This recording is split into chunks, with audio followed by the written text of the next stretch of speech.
What's good, y'all? It's your boy Ross back at again with another video. So we're gonna check out why turbo Busa engines are overpowered by 337 speed. This should be a pretty dope one. Once again, to all the bikers out there, y'all are braver than me. The amount of power y'all be riding on when it comes to, performance bikes and the speeds that y'all are able to accelerate to in such a quick amount of time with nothing protecting you. It's just you, the bike, and the open elements. Crazy. And the amount of pulls and just the maneuvers y'all be doing, y'all got it. One of my good friends, he's in the bikes and he hasn't one. I'm not sure specifically which one it is. I'm gonna ask him whenever I get a chance. But he's always, well, not always been into bikes, but he was more of the person that transitioned to the bike scene rather than the car scene. So, hey, much respect to y'all bikers out there dealing with machines with so much power. But we're gonna check this out. Should be a good one. Let's get into it, man. Hayabusa.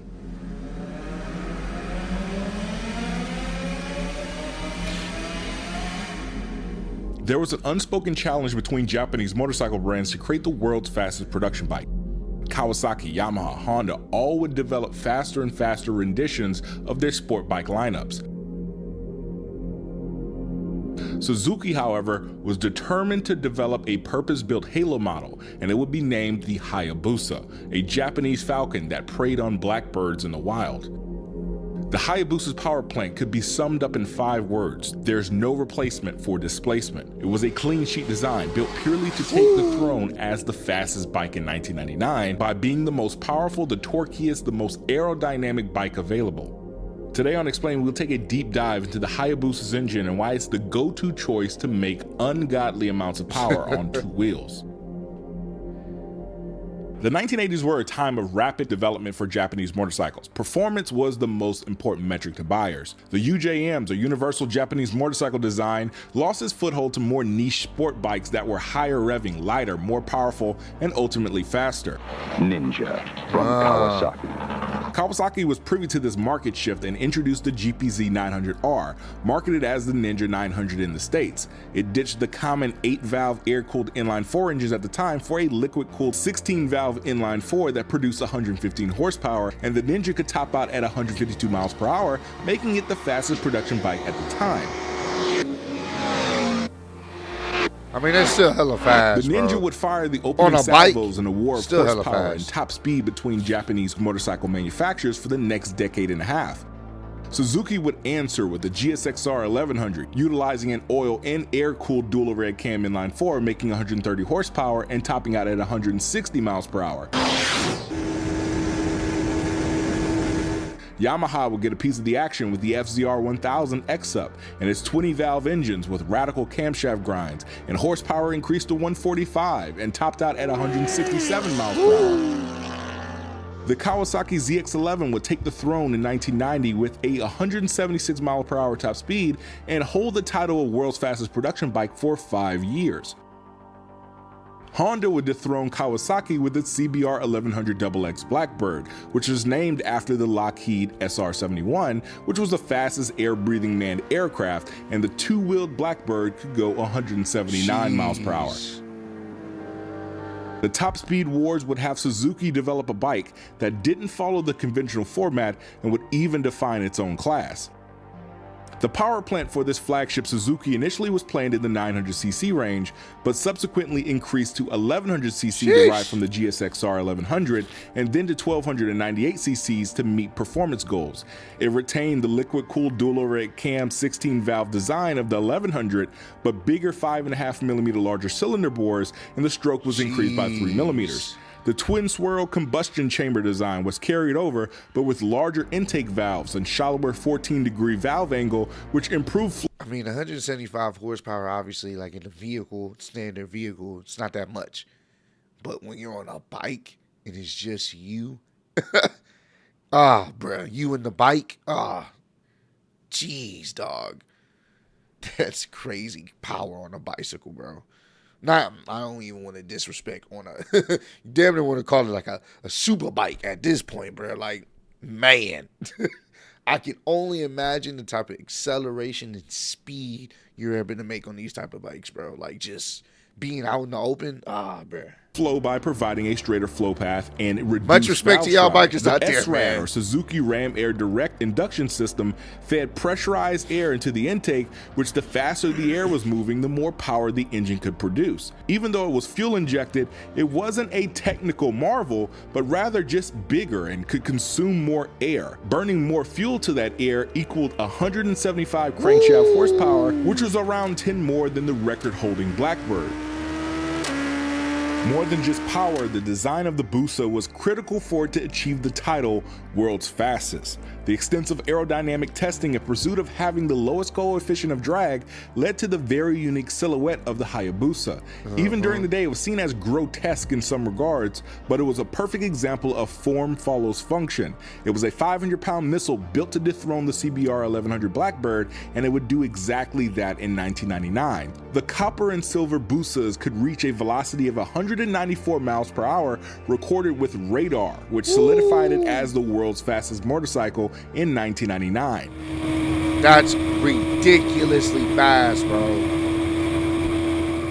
This caught the eyes of not only the enthusiasts and the competition like Honda, Kawasaki, and Yamaha, but also regulators and politicians that called for an import ban against the high-speed motorcycles. Fears of an outbreak of illegal street racing as riders tried to break the 200-mile-per-hour barrier led to an unofficial agreement between manufacturers to limit speed to 300 kilometers an hour or 186 miles per hour. The next year, all 2000 model year sport bikes out of Japan were limited to 186 miles per hour. And still 186 miles an hour is just ridiculously fast. That's fast to be going in any vehicle, in a car, on a bike, doesn't matter. That's really fucking fast, bro. Whew. I can only imagine what that's like on a bike. Ooh. Therefore ended the century-long fight of world's fastest motorcycle, or so they thought. The war would live on, but in the underground. The Busa from the year 2000 on was factory limited to 186 miles per hour, unless you did the timing retard eliminator modification known as the TRE. It would fool the ECU to think that 6th gear was 5th gear, and since the 5th gear timing map wasn't restricted, it could muster all the way to red line and well past the 186 mile per hour limit to 194 miles per hour.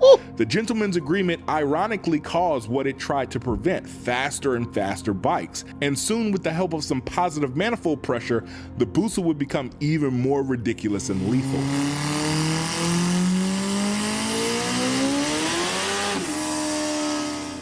A great turbo engine starts with a great naturally aspirated engine. Think about it. Boost is a measurement of restriction where the engine can't consume as much air as a turbocharger is producing, therefore it stacks up, and this is what we see as positive manifold pressure. The less the restriction, meaning a better flowing intake and cylinder head, means more power at the same boost pressure level. The Busa cylinder head flowed excellent, and combined with the larger displacement could make 250 to 260 horsepower on 3 to 4 pounds of boost pressure. With supporting modifications and 8 pounds of boost, you could see 300 horsepower or more. That's ridiculous, bro. The ease of which the Busa made power gave it the reputation of the best bike to build power with. The second generation Busa in 2008 would carry this reputation even further, with its more powerful engine which increased the stroke by 2 millimeters to 65 millimeters, boosting the overall displacement to 1340 cc's. It had revised pistons that were lighter with the compression ratio increasing to 12.5 to 1 from 11.0 to 1, and had more aggressive intake and exhaust camshaft lift and duration for enhanced flow. The factory horsepower bumped from 175 up to 197 horsepower, and carried the Hayabusa reputation, and it would be the platform for the fastest ridden motorcycle ever. Just ridiculous, bro. This is in 2011, Bill Warner would be the first person to exceed 300 miles per hour riding a sit-on motorcycle with a stunning 311.94 mile per hour run on a 1.5 mile runway. He was propelled 11.9 motorcycle with a stunning 311.94 mile per hour run. 311 is truly ridiculous. in any vehicle, especially a bike. And obviously you see it's the way it's shaped, all for aerodynamics. They covered pretty much the entire bike itself for aerodynamics. Even the front of the tire got little slits for his legs. It's all aerodynamics performance. 300 plus mile per hour is just mind-boggling fast on a bike. On a 1.5 mile runway. He was propelled by a turbocharged methanol-fueled Hayabusa race bike designed to put 1,000 horsepower to the pavement and survive. 1,000 horsepower on a bike is what? He would attempt to achieve 300 miles per hour in a shorter distance, and it would ultimately claim his life in a freak accident. Oh no. The Busa engine would also find success in four-wheeled applications like the Radical Motorsport SR8, which held the all-time lap record in 2009 at the Nürburgring with a lap time of 6 minutes and 48 seconds. Damn. More than 20 years later, the Hayabusa still lives on in the third generation. Not much of a leap in engine performance, but even more refined with lighter pistons, revised camshaft grind for torque production, and less valve overlap for lower emissions. The exhaust camshaft lift and duration is higher, which in a turbo setting is very beneficial to spooling the turbo faster. The cylinder head combustion chamber is revised with less shrouding for better fuel mixing and flow characteristics. If you look at most off-the-shelf turbo camshafts, they normally have an aggressive exhaust duration and lift, just like the Gen 3 Busa. Even while down 7 horsepower compared to the Gen 2, it's an excellent building platform for power production, just like the venerable Gen 1 and Gen 2.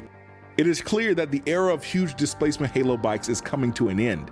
These extremely talented brutes just can't survive a world of stringent emission regulation and even faster lightweight leader bikes. It will be a sad day when they're gone forever, but I'm glad it happened in the first place. I'm not gonna lie to you, bro. Not gonna lie to you. This was a dope video, very informative. Go subscribe to 337 Speed. I'm gonna link down the original video so that way y'all can go show it some love. Go check out the channel. They have a lot of dope, informative history on different cars and bikes and anything automotive that you may be interested in and wanting to know the history behind. Definitely go check him out. But hey, comment down below. Let me know.